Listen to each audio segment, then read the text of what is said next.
ఇది JJM Jal Jeevan machine. దీనికి ఇన్ని వేల కోట్లు ఇచ్చారు. ఎందుకు లేట్ అయింది మీరు మాట్లాడితే మొన్న ఈ మధ్యన ప్రతిపక్షం లేని గత కాలపు ముఖ్యమంత్రి వారి పార్టీ వాళ్ళు మాట్లాడుతూ ఉంటారు. అంటే వాళ్ళకి ఈ సందర్భంగా ఒకటే తెలియజేయాలనుకుంటున్నా, మీరు అధికారంలో ఉన్నప్పుడు మీ బెదిరింపులకి మేము భయపడలేం. మీరు అధికారంలో ఉన్నప్పుడు మీరు చేసే దౌర్జన్యాలకి మేము భయపడలేం. అలాగే మిమ్మల్ని తగ్గించడం కూడా నాకు ఇష్టం లేదు. కానీ మీరు బాధ్యతగా మెలగకుండా ఒక్కొక్కరిని చంపేస్తాం, మళ్ళీ మేము వస్తాం అని మీరు పిఠాపురం లాంటి చోట కూడా మీరు చిన్నపిల్లల మధ్యలో కాస్ట్ ఫీలింగ్స్ పట్టుకొస్తే మిమ్మల్ని మీ అధోగతికి నేను ఏం మాట్లాడను, మీ దిగజారుడుతనానికి నేను ఏం మాట్లాడను. ప్రకృతిని ప్రేమించేవాడు, తల్లిదండ్రులను గౌరవించేవాడు చేసే పనులా ఇవి? పిల్లలకి కులాలను పట్టుకొస్తామా, ఆపాదిస్తామా? వేరే దారులు లేవా మీకు పాలిటిక్స్ గురించి మాట్లాడడానికి? సిగ్గుందా ఒక్కొక్కరికి అలా చేసే వాళ్ళకి? మాకు నోరు లేదనుకుంటున్నారా?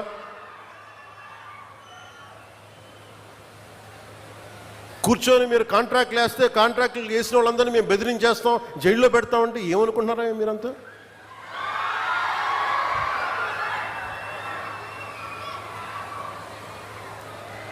మేమేం మాటలా గుర్తుపెట్టుకోండి. అలా బెదిరించే సమూహం ఎవరైనా సరే,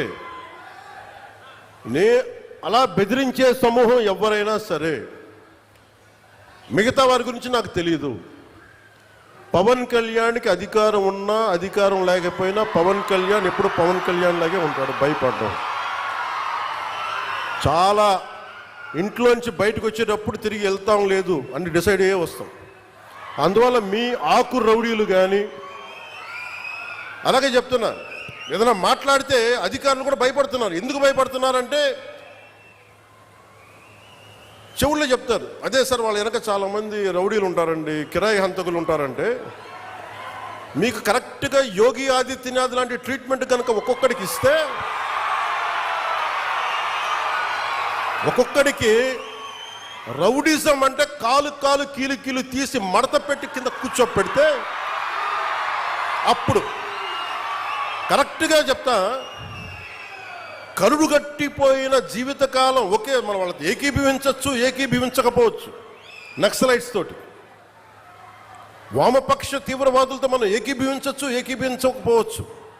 అలాంటి బలమైన ఆర్గనైజేషన్నే కకావికలం అయిపోయిన పరిస్థితుల్లో ఉంటే ప్రభుత్వం తలుచుకుంటే, అలాంటిది ఇన్ని లక్షల మంది పోలీసుండి, ఇన్ని వందల మంది ఐపీఎస్లుండి, 1000-2000 ఉన్న డిఎస్పీలుండి, అలాంటి కిరాయి గ్యాంగుల్ని మెయింటైన్ చేసే వ్యక్తుల మీద 2 రోజులు 48 గంటలు మీ చుట్టుపక్కల ఎవరున్నారు, వాడి పేరేంటి అన్ని కనుక్కొని ఒక పొలిటికల్ నిర్ణయం తీసుకుంటే మళ్ళీ ఎప్పుడు ఇలాంటి మాటలు రారు. మీరు అక్కడి దాకా తీసుకెళ్ళకండి.